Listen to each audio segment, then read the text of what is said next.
Père éternel, Dieu tout-puissant, Dieu d'Abraham, d'Isaac et d'Israël, nous voulons te dire merci, te rendre grâce pour ce moment. Merci d'être au commencement, à la fin de ce moment. Merci Seigneur pour ta parole qui est esprit et vie. Père, je ne connais rien, c'est toi qui m'apprends toutes choses. Aujourd'hui, tu veux que je parle d'un mystère à ton peuple. Je prie que tu ouvres mon esprit, tu délies ma langue, tu m'amènes en eau profonde. Je veux même disparaître afin que toi tu apparaisses. Je veux me taire afin que toi tu prennes la parole ce matin. Je veux diminuer afin que toi tu croisses. Je prie que tu disposes les cœurs, tu disposes l'atmosphère, afin que ta parole qui est esprit et vie saisisse, touche, transperce le cœur de quelqu'un. Qu'au sortir de ce service, quelqu'un comprenne le but de son existence. Je veux encore te donner toute la gloire, car tu es le seul digne d'être glorifié. Gloire, honneur, élévation te reviennent.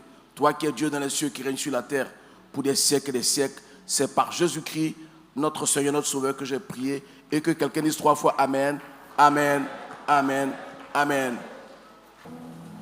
Les principes de la richesse durable.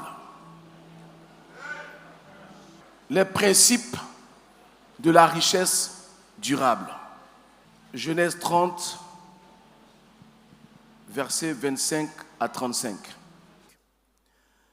Lorsque Rachel eut enfanté Joseph, Jacob dit à Laban, « Laisse-moi partir pour que je m'en aille chez moi, dans mon pays. Donne-moi mes femmes et mes enfants pour lesquels je t'ai servi. Et je m'en irai, car tu sais quel service j'ai fait pour toi. » Laban lui dit, « Puissé-je trouver grâce à tes yeux? Je vois bien que l'Éternel m'a béni à cause de toi. Fixe-moi ton salaire, et je te le donnerai. » Jacob lui dit, « Tu sais comment je t'ai servi, et ce qu'est devenu ton troupeau avec moi, car le peu que tu avais avant moi s'est beaucoup accru, et l'Éternel t'a béni sur mes pas.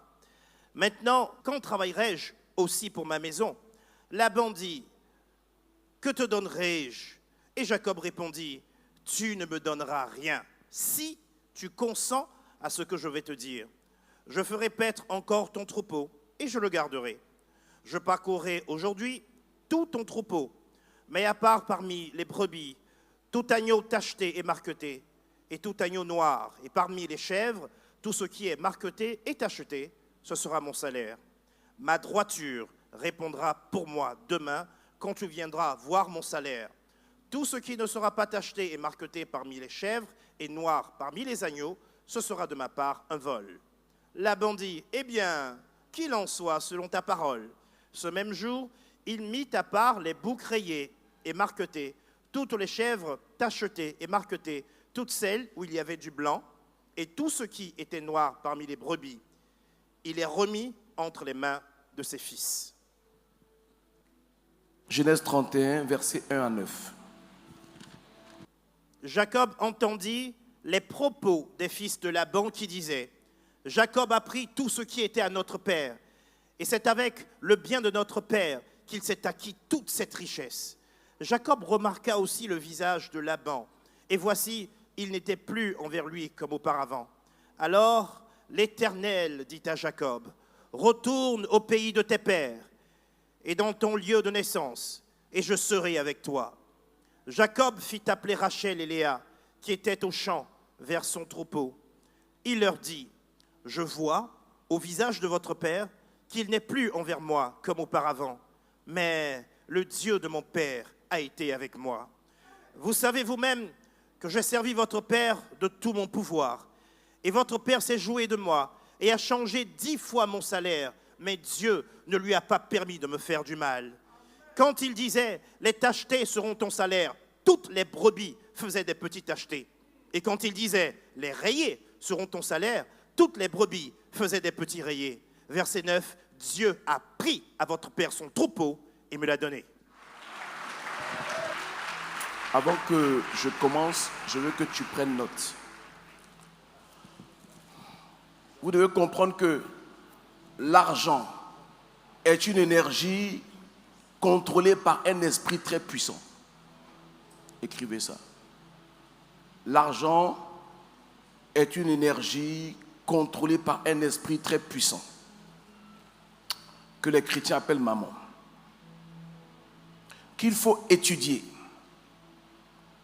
Il faut étudier cet esprit-là pour le connaître, afin de le vaincre, le dominer et le contrôler. Je reprends.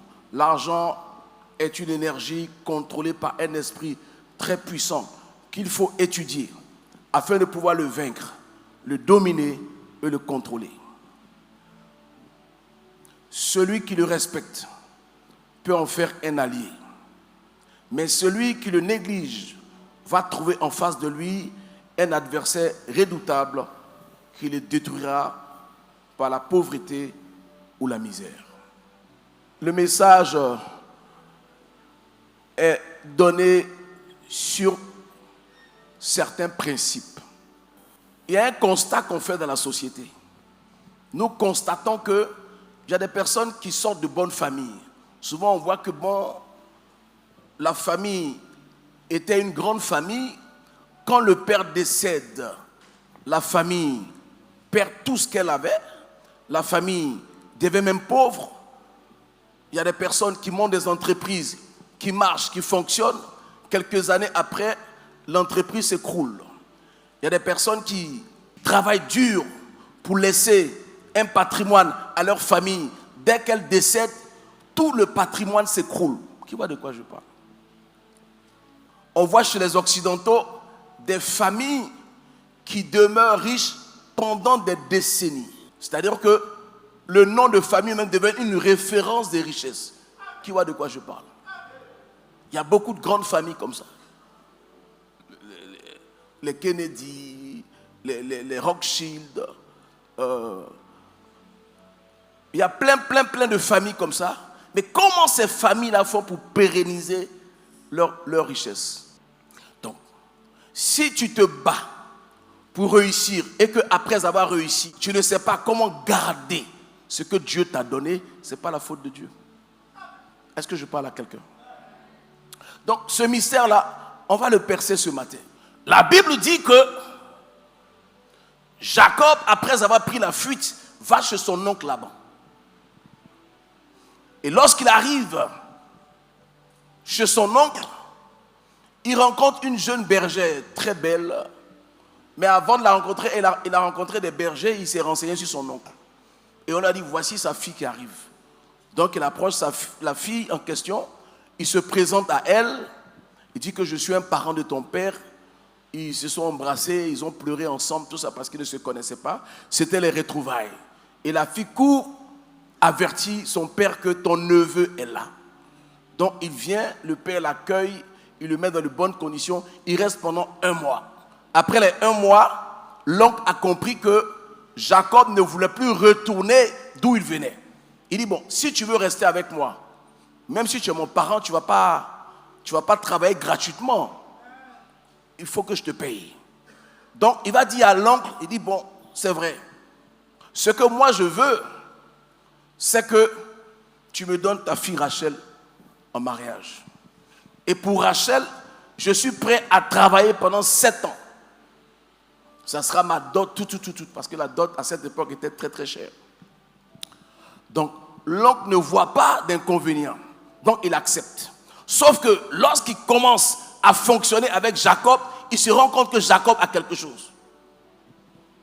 Avant que Jacob ne vienne, ses fils travaillent avec lui. Mais dès que Jacob a pris en main son entreprise, l'entreprise a commencé à prospérer de façon exponentielle. Il a compris que ce gars n'était pas simple. Il a compris que cet enfant avait quelque chose. La Bible dit qu'il aimait tellement Rachel que les 7 années ont passé, qu'il n'a même pas fait attention parce que c'était avec plaisir qu'il faisait ce travail. Après les 7 années, il dit à son oncle, il dit, j'ai accompli ma mission. Donc donne-moi ma femme. L'oncle dit, il n'y a pas de problème. Il organise une cérémonie, il fait un grand mariage, tout, où la mariée est voilée, son visage est caché, tout. Donc après la fête, le mari va aller rejoindre la femme. Au lieu de donner la femme qu'il a promis, il donne la fille aînée qui est Léa. Donc c'est le matin qu'il va se rendre compte que ce n'est pas la femme qu'il voulait épouser. Donc là, l'escroquerie commence là. Parce qu'il a vu que le petit à faire prospérer son entreprise. Donc il ne veut pas le laisser partir. Donc il va user de ruses pour le maintenir. Il dit chez nous ici, là, la petite soeur ne se marie pas avant la grande soeur. Donc, prends la grande soeur, tu vas rester une semaine avec elle, tu dors une semaine. La semaine qui suit là, je te donne la petite soeur, mais tu vas travailler encore 7 ans. Est-ce que quelqu'un comprend le plan? C'est-à-dire qu'il a pris de vitesse, il a contraint. Et il ne pouvait pas dire non. Donc il accepte. On lui donne la deuxième femme. Il travaille encore 7 ans. Ça fait combien d'années? 14 années. Sans salaire. Au nom de l'amour. Il vivait d'amour et d'eau fraîche. Et la Bible dit que Rachel qu'il aimait était stérile. Et lorsque Rachel va accoucher de son fils Joseph, ça sera un déclic pour lui. Il va trouver là-bas, il dit, bon, le temps est arrivé pour moi pour que je parte. Moi aussi, je dois aller travailler pour mon compte. Laban, sachant que son entreprise, en 14 ans, est devenue une holding, il était hors de question pour lui de le laisser partir. Est-ce que quelqu'un me suit? Donc, il va pratiquement le supplier. Lui dit, tu ne peux pas partir. Si tu veux que je te paye, demande-moi ce que tu veux que je te donne, je vais te donner, puis tu vas rester. Il a commencé à la madouer. Il dit, demande-moi ton salaire. Il dit, tu ne peux pas me payer. Alléluia. Il dit, tu sais ce que Dieu m'a fait faire avec le petit troupeau que tu avais. Moi aussi, je dois aller travailler pour mon compte. Donc il continue de le supplier. Il dit, bon, je te fais une proposition. Je refuse ta proposition salariale, mais je te propose une association salariale. Ça veut dire quoi? Ça veut dire que toutes les brebis, les chèvres qui seront achetées ou qui auront des taches seront mon salaire. Tout ce qui est blanc sera pour toi. Mais là-bas, accepte pourquoi? Parce que au Moyen-Orient, c'est très rare de voir des brebis t'acheter. Est-ce que vous comprenez? Donc il saute. Il dit que cela soit fait selon ta parole. Donc il le prend au mot. Si c'est ce que tu veux, parce que ça l'arrangeait. Mais il avait encore dans sa tête l'intention de l'exploiter, de l'escroquer, de le voler comme il a fait. Et la Bible dit que lorsqu'il a commencé à travailler, il expliquait tout à l'heure, il dit quand son patron dit les brebis t'achetées seront ton salaire, Dieu faisait en sorte que toutes les brebis étaient achetées. Lorsqu'il dit les brebis marketées seront ton salaire, Dieu fait en sorte que toutes les brebis soient marketées. La Bible dit qu'il a changé le salaire de Jacob 10 fois. C'est-à-dire que Dieu l'a pris dans son propre jeu. Pourquoi? Parce que Dieu a vu sa ruse, Dieu a vu sa méchanceté, Dieu a vu qu'il exploitait le petit. Et en fait, il voulait le maintenir. Il y a des gens pour qui vous travaillez, qui ne vous aident pas à gagner de l'argent parce que tant que vous n'avez pas de l'argent, ils ont le moyen de vous contrôler. Souvent, tu travailles avec quelqu'un, au lieu de te payer ton salaire par mois, il te donne un peu le 15, il te donne un peu le 20, pour que tu restes assujetti à cette personne-là. Amen.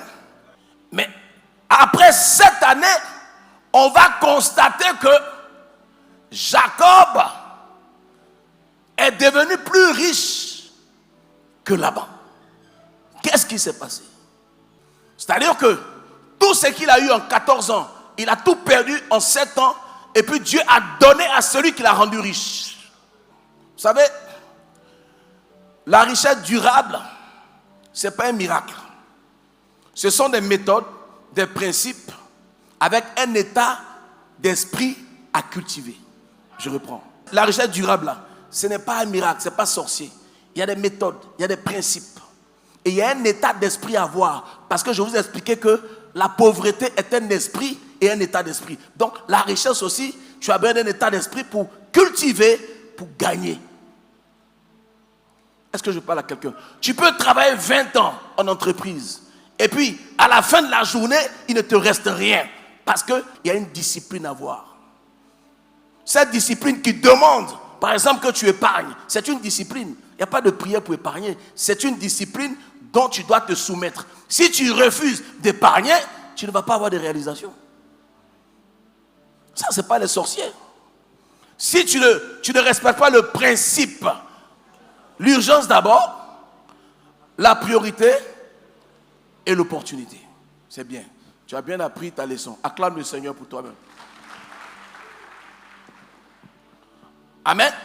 Alors, lorsque Laban va se rendre compte que Jacob est devenu plus riche que lui, la Bible dit que son regard va changer.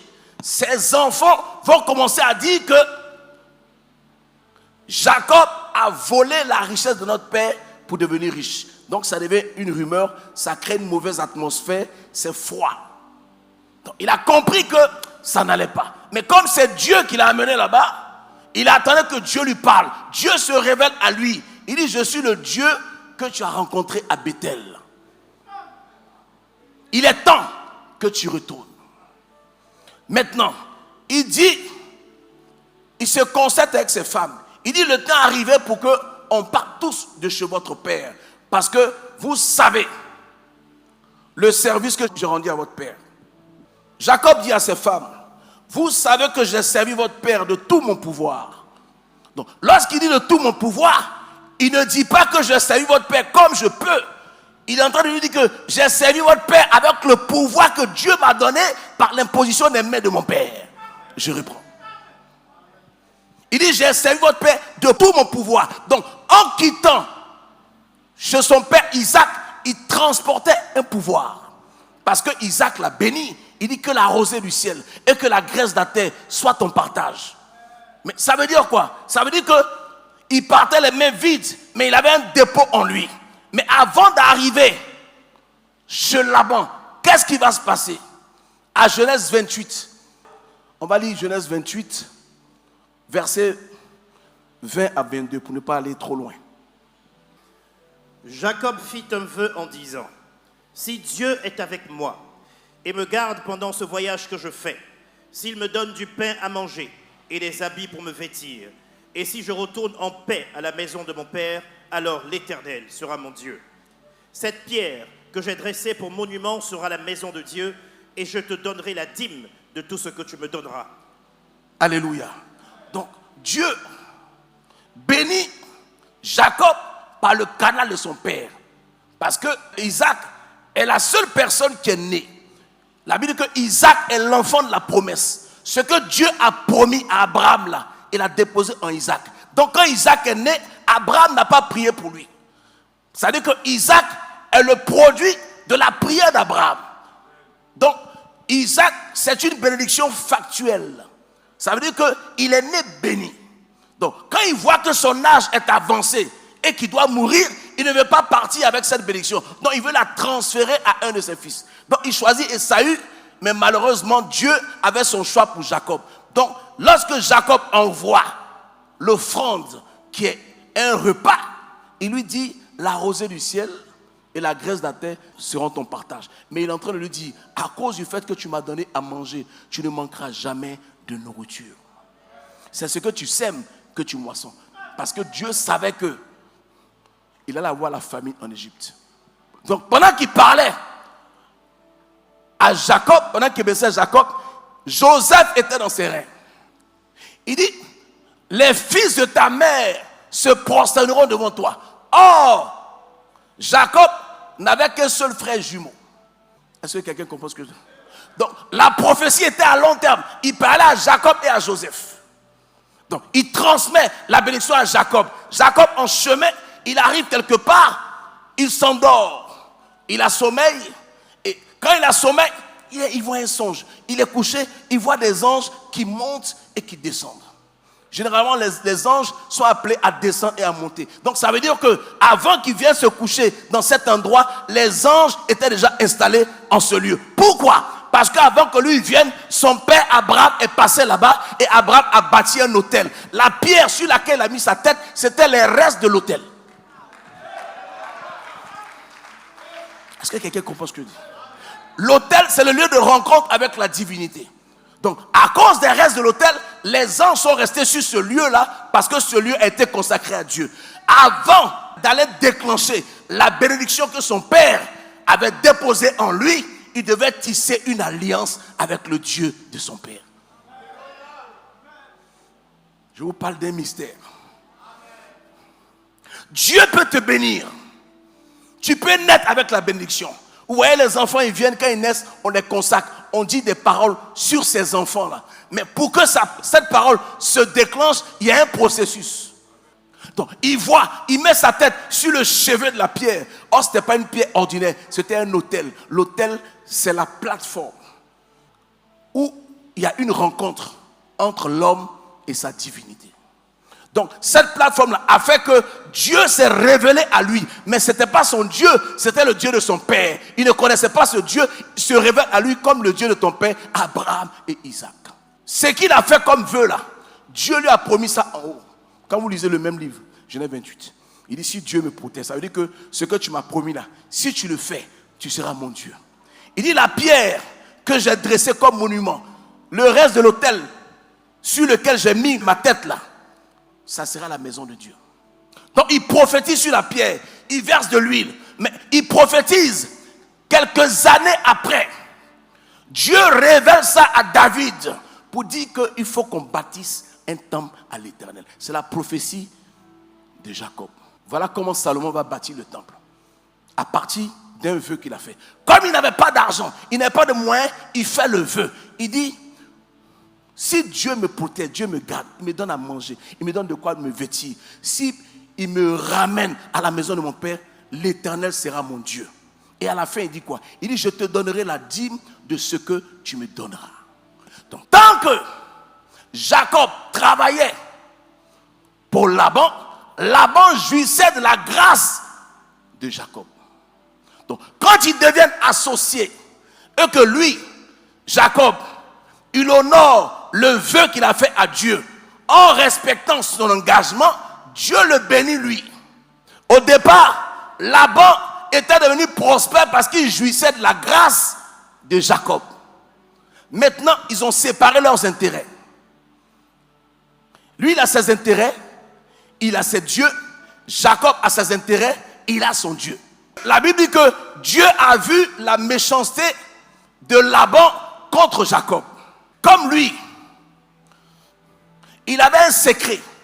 Son secret était qu'il avait bâti un autel pour son Dieu. C'est-à-dire qu'il a tissé une alliance avec son Dieu pour dire que si tu me protèges, si tu me gardes, si tu me donnes à manger, si tu me donnes de quoi me vêtir, tu seras mon Dieu. Et comme tu es mon Dieu, je te donnerai la dîme de tout ce que tu me donneras. Donc la dîme qu'il donnait à Dieu l'a protégé du dévoreur qui est Laban. Parce que lorsque Laban a voulu le tuer, la seule fois où Dieu se manifeste à un incirconcis qui n'est pas un croyant, c'est Laban. Il se révèle à Laban en rêve. Il dit, garde-toi de parler à Jacob en bien ou en mal. Dieu la garant. Donc, pour dire quoi? Pour dire que à une certaine dimension de la richesse, on ne peut pas être simple. À une certaine dimension de la richesse, tu dois devenir mystique. Lorsque tu rentres dans la dimension du milliard, tu ne peux pas être simple. Parce que si tu es simple, de la même manière que ton milliard vient, il s'en va. C'est pour ça que vous voyez que les footballeurs, ils signent de gros contrats, ils gagnent des milliards. Ça vient, ça repart parce que ce n'est pas sécurisé. S'ils ont l'intelligence de confier leur milliard à un gestionnaire de fortune, lui, il sait dans quelle alliance il est. À cause du fait qu'il s'est connecté au gestionnaire, le gestionnaire peut l'aider à devenir riche. Jacob, son père le bénit. Mais la bénédiction fonctionne parce qu'il a un secret.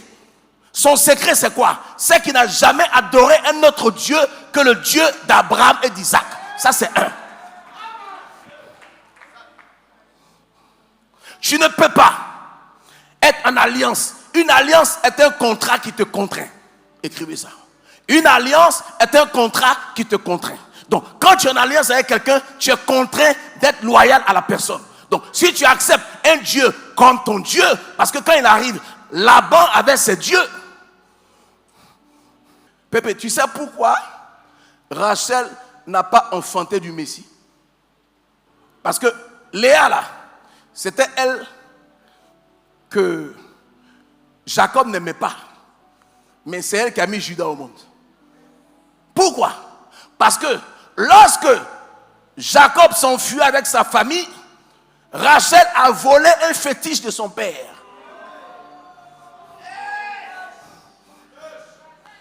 Et lorsque son père les a rattrapés, il dit: vous allez voler mon Dieu. Ouais, un Dieu qu'on vole. On le soulève, on le vole, on le cache. Ça, c'est quel Dieu, ça? Donc, Jacob, qui était sûr que ses femmes ont respecté ses principes, il était sûr qu'aucune de ses femmes ne pouvait voler ce Dieu-là. Il dit: fouille comme tu veux. Et Rachel, sachant qu'elle a volé ces figurines-là, elle a caché ça sous le chameau, elle a posé le chameau et elle s'est assise dessus. Quand son père est venu, elle a fait comprendre à son père qu'elle avait des règles. Mais où est cette assise-là? C'est pas là qu'on accouche. Donc, elle a été sauvée parce que c'était l'amour de Jacob. Mais la femme qui a apporté le salut, c'est la femme qui est méprisée. Je suis en train de dire à quelqu'un: ton homme peut te mépriser. Si Dieu est avec toi, qui sera contre toi? Écoute, si un homme avec qui tu es ne respecte pas ta valeur, si tu t'en vas, c'est pas toi qui as perdu, c'est lui qui a perdu une valeur.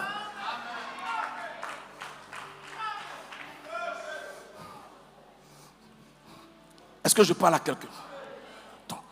Quand le combat s'engage, c'est un combat d'un Dieu contre un autre Dieu. Le Dieu de Laban et le Dieu de Jacob. Et Jacob, pour que son secret fonctionne, il respecte les principes de son Dieu. Voici comment ça commence. Il dit à ses filles, il dit: Dieu a arraché les troupeaux de votre père et me l'a donné. Dieu est juste. Pourquoi il fait ça? Si Dieu est juste, pourquoi il prend les troupeaux de quelqu'un d'autre pour donner? Lorsque vous êtes deux chrétiens et que vous êtes en combat, vous êtes en compétition, c'est celui qui est en règle avec Dieu qui va gagner le combat. Je reprends. Vous êtes deux chrétiens, vous postulez pour un marché. Celui qui va avoir le marché là, c'est celui qui va prélever sa dîme. Lorsque tu atteins une certaine dimension de la richesse, les offrandes ordinaires sont des formalités. Tu dois rentrer dans le sacrificiel. Je peux continuer? Jacob n'a jamais adoré un autre Dieu. Et il a honoré le vœu en disant que je te donnerai la dîme de tout ce que tu veux. Donc Jacob était protégé par Dieu. Ce que Laban ne savait pas. Puisqu'en 14 ans, il a escroqué, il a spolié, il n'y a pas eu de conséquences. Mais là, les dons ont changé parce qu'il y a séparation d'intérêts. Lui, il continuait d'adorer ses dieux pendant que Jacob travaillait pour lui, mais Dieu bénissait à cause de Jacob. Il dit: tu sais ce que Dieu a fait de ton entreprise, ton petit troupeau, à cause de moi, ton troupeau s'est accru. Donc il reconnaît. Il dit: je sais que Dieu m'a béni à cause de toi. Donc il y a des gens à cause de qui Dieu peut bénir quelqu'un. C'est biblique. Maintenant que les intérêts sont séparés, chacun va user du pouvoir de son Dieu. Jacob prospère parce qu'il respecte les principes du royaume. Toi, tu montes une entreprise. L'entreprise commence à fonctionner. Tu gagnes de l'argent. Ce que tu fais, non, tu donnes ta dîme et puis c'est fini. Non, je vais vous expliquer ici. Quand tu montes une entreprise, à quoi? On consacre le lieu. Après quoi? Après, on dédicace le lieu. Donc, il y a la consécration pour dire que, Seigneur, ce lieu-là est à toi. La dédicace, tu lui dédies. Maintenant, l'offrande de dédicace, là, c'est ça qui va t'amener à une dimension. Si c'est une offrande ordinaire, ta prospérité sera ordinaire. Si c'est une dimension sacrificielle, tu rentres dans une autre dimension en fonction de ce que tu donnes à Dieu. Donc, tu viens de bâtir un hôtel. D'accord? Donc, Jacob, avant même d'arriver chez Laban, il avait bâti un hôtel qui le protégeait. Si vous avez une entreprise qui prospère, qui marche, qui fonctionne, écoutez-moi bien. Si vous ne payez pas vos impôts, vous qui êtes chrétiens, si vous ne prélevez pas vos dîmes, tôt ou tard, l'entreprise va s'effondrer. Si vous avez une entreprise qui marche, l'entreprise ne marche pas parce que vous êtes beau. L'entreprise marche parce que les entités sont d'accord pour qu'elle marche. Mais les entités là, il faut les mettre bien. Donc l'État, c'est la société qui nous régit. C'est à elle que Dieu a donné le pouvoir sur ton entreprise. Vous voyez que quand on ne paye pas les impôts, on peut fermer votre entreprise, non? C'est un pouvoir que Dieu a donné à l'État. C'est pour cela que Jésus dit, rendez à César ce qui est à César et à Dieu ce qui est à Dieu. César, c'est quoi? C'est l'État, donc le trésor public. À Dieu, c'est la maison du trésor, donc l'église. C'est une règle immuable. La première des choses qui doit caractériser un chef d'entreprise, vous savez c'est quoi? C'est le sens de la justice. C'est quoi le sens de la justice? Le sens de la justice vous communique 3 principes à respecter. Il faut noter. Vous voulez que votre entreprise marche? En payant vos impôts là, c'est la justice. Si vous ne payez pas vos impôts, la justice peut faire fermer votre entreprise. Vrai ou faux? Donc, vous devez avoir le sens de la justice. Maintenant, il y a 6 principes dans le sens de la justice. Le premier principe, c'est l'intégrité. Il faut noter. Le deuxième principe, c'est l'honnêteté. Le troisième principe, c'est la probité. C'est quoi la probité? C'est quelqu'un à qui on n'a aucun reproche à faire.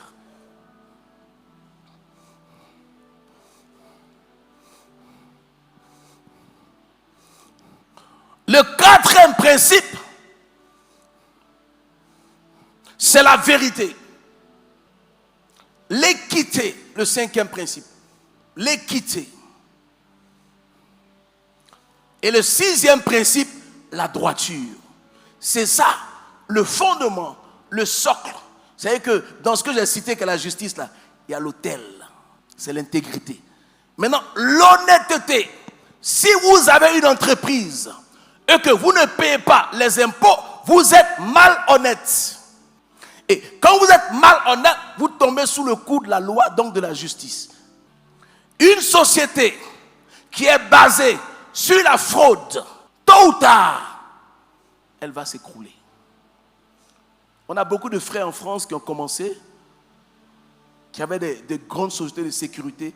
Mais pourquoi ces sociétés sont tombées?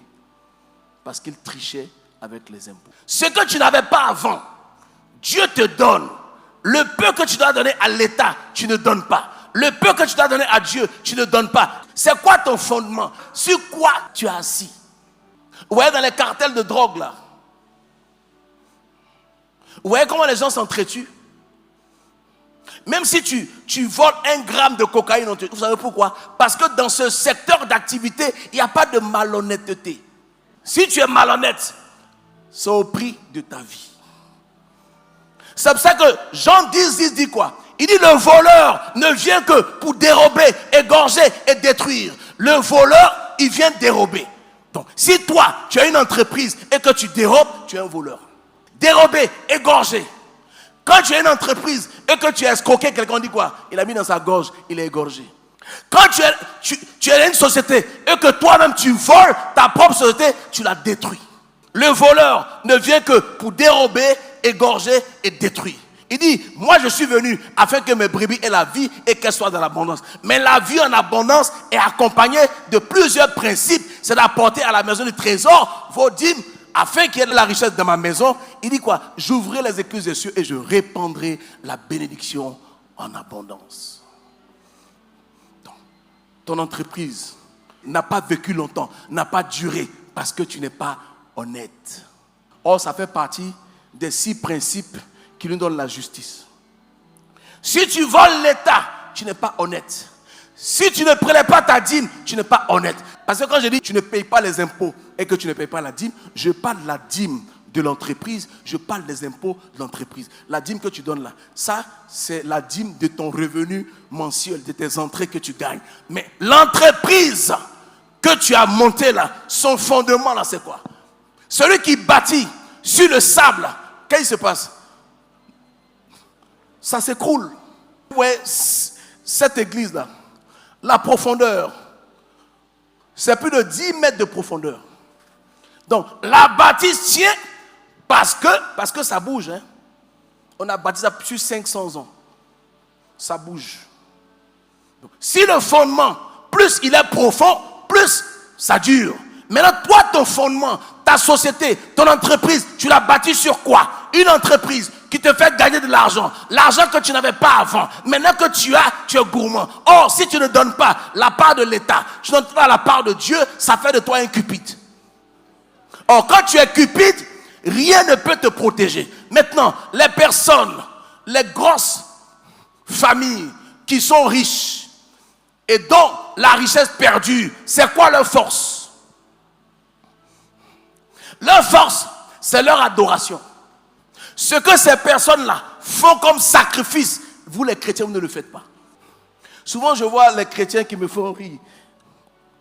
C'est-à-dire qu'ils prennent un moment de jeûne. Ils vont prier pour avoir le pouvoir. Jeûne ne donne pas pouvoir. Est-ce que je choque quelqu'un? Ce n'est pas parce que tu vas prier, tu vas chanter un cantique que Dieu va donner le pouvoir. Le pouvoir demande le sacrifice. Donc, si toi tu es chrétien et qu'en face de toi, ton adversaire, pour avoir le même marché que toi, il peut enterrer 100 bœufs, toi tu vas parler en langue, il aura toujours les marchés. C'est ça que les chrétiens n'ont pas encore compris. Vous êtes religieux. Vous n'êtes pas mystique.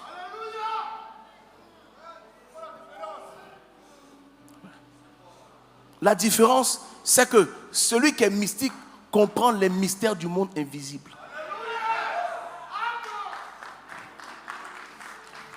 Tu peux parler en langue, tu peux jeûner, tu peux prier, mais si ton adversaire en face, si son sacrifice est plus lourd que ton sacrifice, Dieu ne fait rien avec ton.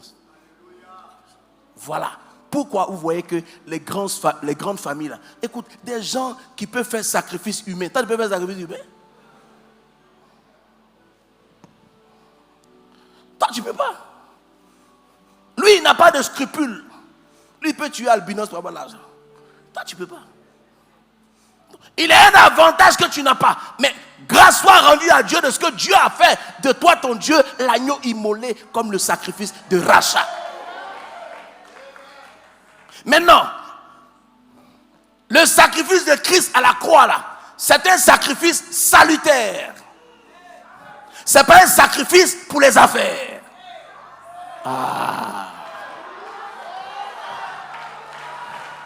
Voici la nuance.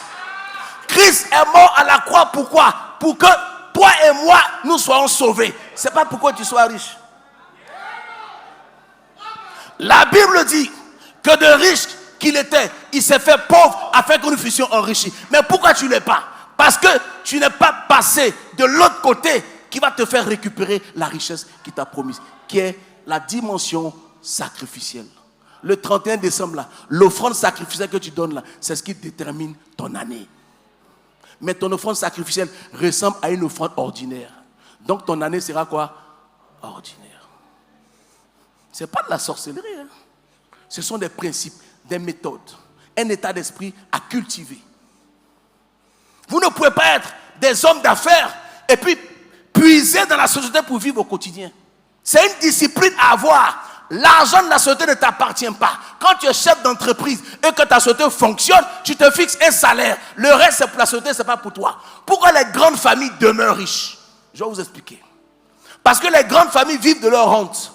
Qu'est-ce que ça voudrait dire? Ça veut dire quoi? Une famille comme les Rothschild, il peut faire, je donne un exemple, il peut faire par exemple 1 milliard de chiffre d'affaires par mois. Avec tous les biens qu'ils ont. Ils décident que chaque membre de la famille là, va avoir $100 000, $100 000, $100 000. Même s'ils font 10 milliards, tu auras tué tes $100 000. Ce n'est pas parce qu'il y a 10 milliards que ton salaire va changer. Le surplus là, c'est ça qui fait la force de la société. Est-ce que je parle à quelqu'un? Tu as monté ton entreprise. C'est une belle entreprise. Il faut que tu prennes quelqu'un qui a une expertise en gestion d'entreprise. Tu ne vas pas mettre quelqu'un, par exemple, c'est ta cousine, c'est ton cousin. Ça ne fonctionne pas comme ça. Tu mets un expert dans le domaine. Tu mets quelqu'un qui peut respecter les principes, mets l'argent à part pour les impôts, pour ne pas avoir de surprise. Parce que l'argent des impôts ne t'appartient pas. Si tu touches à l'argent des impôts, tu as touché à l'entité. Si tu touches à l'argent des impôts, tu as touché au salaire des fonctionnaires. L'atmosphère va se retourner contre toi. Parce qu'il fait que tu payes tes impôts pour que les fonctionnaires soient payés. Maintenant, toi, tu ne payes pas les impôts. C'est-à-dire que tu te lèves contre les entités. Tu te lèves contre ce qui fait fonctionner la société. Donc, toute la société, leur énergie, les grèves, les aigreurs, les salaires non payés, ça, ils te maudissent, ils te maudissent, ils te maudissent, et puis rien ne marche.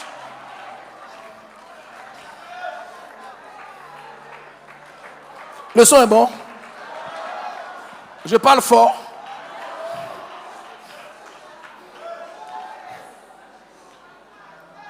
Je vous assure, celui qui m'écoute réussit, hein,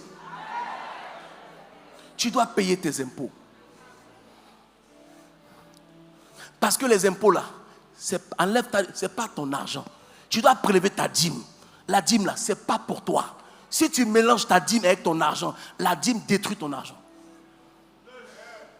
Je reprends. Les 1/10 que tu enlèves pour donner à Dieu là, c'est ça que Dieu prend pour multiplier en 100. Maintenant toi, on te donne un sac de 100 kilos de riz. On te dit bon, voici 100 kilos de riz.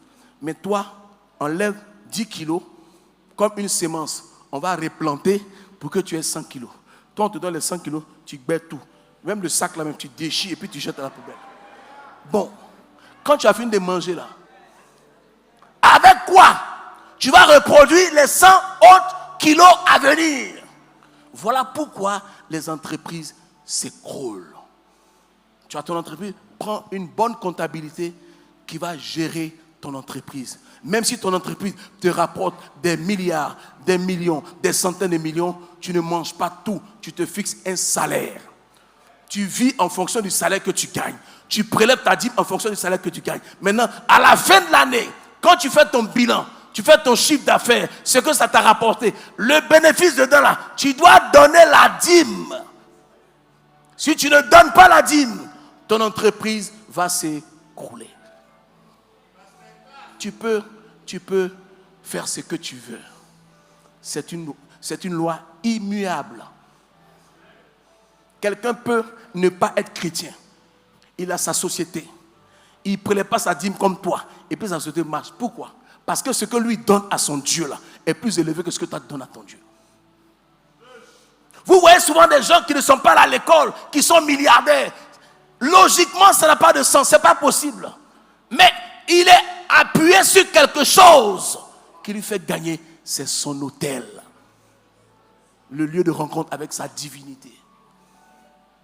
Toi, quel est l'autel que tu bâtis? C'est pas aller à la CPC ou bien CPC, je ne sais pas comment ils appellent ça. C'est pas parce que tu as un document de société que tu as réussi. Non. Comment tu gères ton entreprise? Dieu est dans les faibles commencements. Le danger en Afrique, c'est qu'on veut paraître ce qu'on n'est pas. Or, paraître ce que tu n'es pas demande un gros budget. Or, quand tu commences doucement, il y a des moments, ça veut dire que quand tu commences là, il y a des moments où tu vas porter des SWAT. Pendant que les autres ont des Rolex.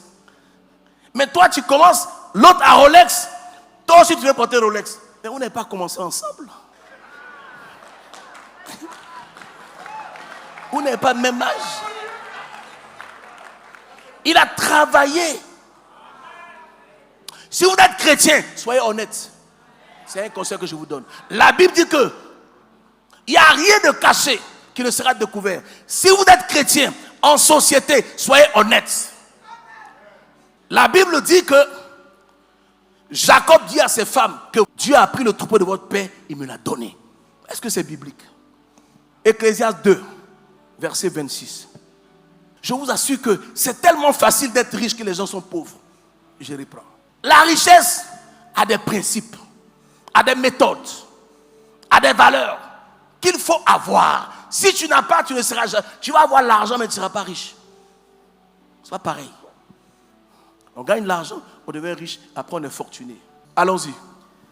Car il donne à l'homme qui lui est agréable la sagesse. Arrête-toi là déjà. La Bible dit que Dieu donne à celui qui est agréable la sagesse. C'est quoi la sagesse? Le commencement de la sagesse, c'est quoi? Je n'ai pas entendu. Le commencement de la sagesse, c'est quoi? La crainte de Dieu. Donc, quand il donne la sagesse là, il est en train de lui communiquer la crainte de Dieu. Jacob a réussi parce qu'il avait la crainte de Dieu. Jacob a réussi parce qu'il a honoré son vœu. Jacob a réussi parce qu'il savait que c'est pas parce qu'il est fort, c'est pas parce qu'il est puissant, c'est parce qu'il est un Dieu. La Bible dit heureuse la nation dont l'Éternel est Dieu. Est-ce que l'Éternel est ton Dieu? Si l'Éternel est ton Dieu, comment tu adores ton Dieu? Quelles sont les valeurs intrinsèques que tu transportes dans ton adoration? Est-ce que si tu es malade aujourd'hui, que tu es paralysé, on te dit non, il y a un féticheur qui va te guérir. Quand tu regardes ton adoration et le féticheur, tu vas aller où? C'est une compromission. Le compromis, ce n'est pas la compromission. Le compromis est un arrangement. La compromission est une corruption.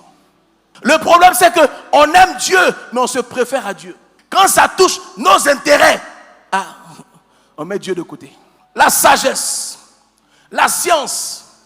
Après, il te donne la science. C'est quoi la science? La connaissance. La science, là, c'est ce qui est factuel qui devient ton idée. C'est-à-dire que ce qui est concret, là, maintenant Dieu te montre la stratégie, comment on fait. Il a donné la science à Jacob de faire marketer, de faire t'acheter.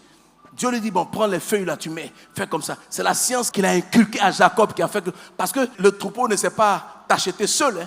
Dieu lui donne la sagesse d'avoir la crainte de Dieu. Après, il donne la science de savoir comment faire pour avoir beaucoup de bêtes marketées et t'acheter. La science, c'est la connaissance. Ça veut dire que tu ne peux pas être chrétien et puis être inculte. Tu ne peux pas être chrétien et être ignorant. Tu ne peux pas être chrétien et puis ne pas connaître les préceptes, les principes, les lois, les ordonnances. Ce que Dieu aime, ce que Dieu n'aime pas. Est-ce que je parle à l'âme de quelqu'un? Tu es accusé du retard parce que tu imposes ton caractère à la parole de Dieu. Tu résistes à la parole de Dieu. La science, ensuite, et la joie. Je vous dis que la joie, c'est un fruit de l'esprit. Les hommes du monde sont heureux, ils sont contents, mais ils ne sont pas joyeux. C'est pour ça qu'ils recherchent quelque chose. Ils sont dans les orgies, ils sont dans l'alcool, ils sont dans la drogue, parce qu'ils recherchent cette joie que seul l'Esprit de Dieu peut donner. Souvent, tu n'as rien, mais tu as la paix du cœur. Souvent, les gens sont en voiture, mais tu sens qu'il est stressé. Toi, tu marches, ta sérénité, mais lui, il est contre sur quoi? C'est ça. C'est le Saint-Esprit qui fait ça. Il dit, je m'en vais, je vous enverrai le consolateur. Continue. Mais il donne aux pécheurs le soin de recueillir. Arrête-toi là. Il a donné à Laban, pendant 14 ans, le soin de faire quoi? De recueillir. Et de faire quoi ensuite? D'amasser. Il y a quelqu'un qui est en train de se battre dans le monde, mais son combat là, c'est pour toi, il travaille, il ne sait pas. Ah, ton amen ne me plaît pas. La Bible dit que la création tout entière soupire et elle attend la révélation des fils de Dieu. En d'autres termes, qu'est-ce que ça voudrait dire? Ça veut dire qu'il y a des personnes qui ont eu de l'argent, qui ont acheté des immeubles, qui ont acheté des boîtes de nuit, qui ont acheté des bars. Mais ce qu'elles ont acheté là soupire. Parce que ce qui se passe dans les bars, ça ne plaît pas aux quatre murs. Ce qui se passe, les partous, les conneries que les gens font. Le souhait du bar là, c'est que quelqu'un qui a l'Esprit de Dieu vienne le racheter. Afin qu'ensemble, ils puissent adorer le véritable. Il donne aux pécheurs le soin de recueillir. Il recueille. Et il fait quoi? Il amasse. Dans quel but? Afin de donner à celui qui est agréable à Dieu. Je suis en train de dire à quelqu'un que si tu es agréable à Dieu, Dieu va arracher à tes ennemis. Ah! Je pensais que je parlais de toi. Je dis, si tu es agréable à Dieu, pose-toi la question. Est-ce que je suis agréable à Dieu? Est-ce que mon cœur est pur? La Bible dit que celui qui a le cœur pur verra Dieu. Est-ce que tu es agréable à Dieu? Si tu es agréable à Dieu, ne te fatigue pas. Si tu es agréable à Dieu, il y a des efforts que tu ne vas pas fournir. La Bible dit qu'il y a des personnes qui dorment la nuit et puis Dieu les visite.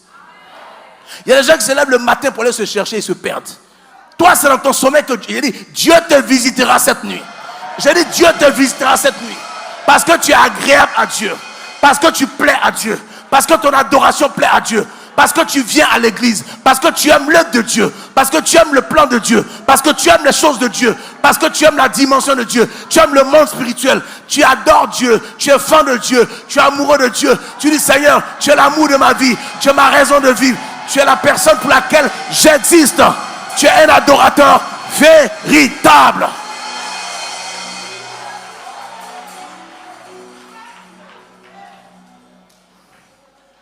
Ce qui est doux là, c'est quand Dieu arrache pour te donner. Je reprends. Ce qui est doux là, Dieu peut arracher ce qui appartient à quelqu'un pour te donner. Et puis c'est juste. Il a arraché le troupeau de Laban et l'a donné à Jacob. Parce que Jacob est juste. Est-ce que tu es juste? Quelqu'un qui ne peut pas prélever 10%, c'est un petit esprit. Tu ne peux jamais rentrer dans la haute sphère parce que tu es limité. Ton esprit est limité dans le minimum. La dîme, là, ça apporte la multiplication. Mais l'offrande sacrifice, ça apporte la croissance et l'accroissement. C'est pas pareil. Dis-moi, ton frère, est-ce que tu peux? Vous voyez quelqu'un comme Bill Gates, il dépense des milliards de dollars, on pense que c'est des dons. Ce n'est pas des dons. C'est son Dieu qui demande ça. Est-ce que toi tu peux? Il n'y a pas plus avare que les chrétiens. Est-ce que tu peux? Ça veut dire qu'ils se battent si c'est qu'ils n'avaient pas avant. C'est tellement absurde. Moi, tout ce que j'ai appartient à Dieu. Parce qu'avant, je n'avais pas. Parce que c'est quoi? Entre être ambitieux et puis être cupide. C'est un seul pas. Hein? Qu'est-ce qui peut rendre un ambitieux cupide? C'est normal que tout le monde se batte pour gagner. Mais il y en a qu'on traite de cupide et il y en a qu'on traite d'ambitieux. Pourquoi? La différence entre l'ambitieux et la cupidité, c'est que le chrétien qui veut devenir riche, il cherche à devenir riche pour Dieu. Le cupide, il cherche à devenir riche pour lui. Toi, tu veux être riche, c'est pour qui? Même si tu mens, Dieu sait. Mais si c'est Dieu, pourquoi tu ne peux même pas donner le minimum? 10%, tu ne peux pas donner à Dieu et tu veux que Dieu te donne 100%. Ce n'est pas juste. Donc ça ne se fera pas. Souvent tu as des marchés, des personnes qui te donnent le marché, des personnes, quelqu'un t'aide, quelqu'un dans une société, la personne te donne un marché de 100 millions, tu viens, et puis tu viens, tu dis merci. Il va faire quoi avec ça? Tu n'es pas intelligent. Il va donner à quelqu'un qui le remercie autrement. Les chrétiens viennent témoigner. Oh, alléluia, Dieu m'a béni. Oh, je t'aime, je suis guéri. Amen. Mais Dieu s'en fout de ça. Tu dois sceller ça. Quelqu'un va te donner un marché de 100 millions. Et puis toi, tu dis merci. Même à la banque là, la caissière même là, quand elle voit ce que tu retires, et puis quand elle te maudit, mais on peut te braquer en route. Tu dois jeter sur elle. Est-ce que je parle à quelqu'un? Il dit jette les pains sur les eaux. Quand tu as une source de bénédiction, partout où tu arrives, où la plante de tes pieds sont posées là, tu dois faire une distribution légale. Pour toi, 10 000 francs, c'est rien. Mais pour quelqu'un, c'est popote de 2-3 jours. Tout ce que Dieu te donne là, tout ne t'appartient pas. Il y a une répartition équitable à faire. Si tu gardes tout, tu es un voleur. Parce que tu dérobes le bien des autres. Quand tu escroques quelqu'un, tu égorges, tu l'as égorgé. Tu détruis ta propre entreprise. L'argent gagné dans la tromperie ne peut satisfaire que pendant une période éphémère. Qui provoquera tôt ou tard une ruine certaine. Je reprends. L'argent gagné dans la tromperie ne peut satisfaire que pendant une période éphémère qui provoquera tôt ou tard une ruine certaine. Si vous avez une entreprise qui marche et que vous ne payez pas vos impôts, vous ne payez pas votre dîme, tôt ou tard, votre entreprise va s'effondrer. Voilà pourquoi les entreprises ne durent pas. Est-ce que je parle à quelqu'un? Si vous n'êtes pas honnête avec votre Dieu, ni avec l'État, ni avec vos associés, ni avec vos partenaires, ni avec vos employés qui travaillent pour vous, tôt ou tard, votre entreprise va s'effondrer. 1 Thessaloniciens 4, verset 6. C'est que personne n'use envers son frère de fraude et de cupidité dans les affaires, parce que le Seigneur tire vengeance de toutes ces choses, comme nous l'avons déjà dit et attesté. Reprends encore. c'est que personne n'use. Quand la Bible dit personne, c'est quoi? Personne. Que personne n'use. C'est ce que Laban a fait. Que personne n'use envers son frère de fraude et de cupidité dans les affaires. La fraude. La fraude. Quelqu'un travaille pour toi. Quelqu'un dans ta société. C'est lui qui fait rentrer l'argent dans la société. Tu lui donnes un salaire, tu lui donnes des miettes. Mais tu le démotives.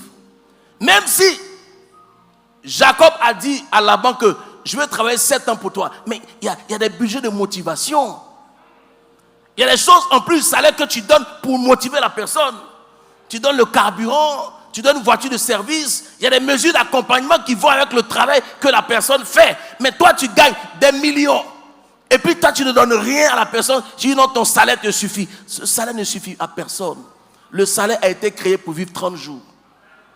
Après quoi, tu travailles 30 autres jours. Tu ne peux pas commencer avec des gens, prospérer avec ces gens, gagner de l'argent. Toi, tu es là, eux, ils sont là. C'est pas normal.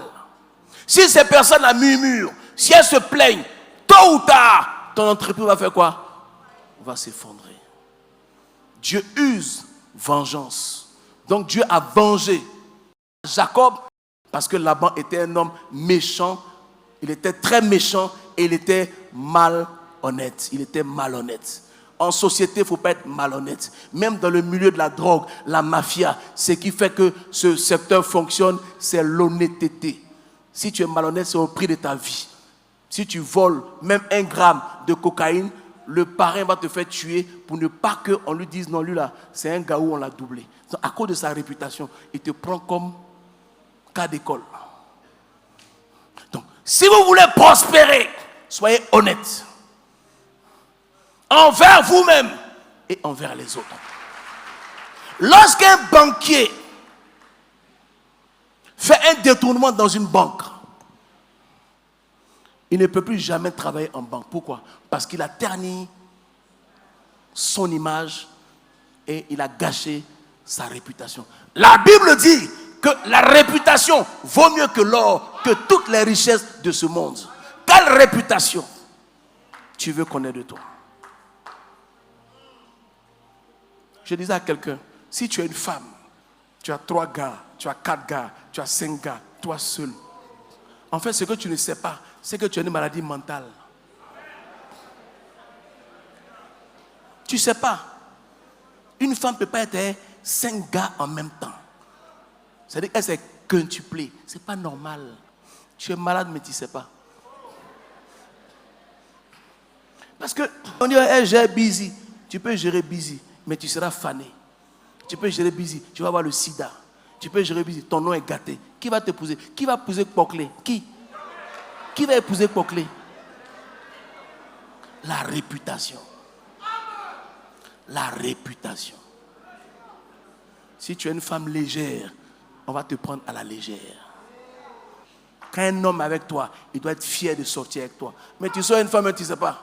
Vous savez, dans le restaurant, même, il y a au moins 5 gars qui sont... Ah, toi, tu es transporteur, mais quoi?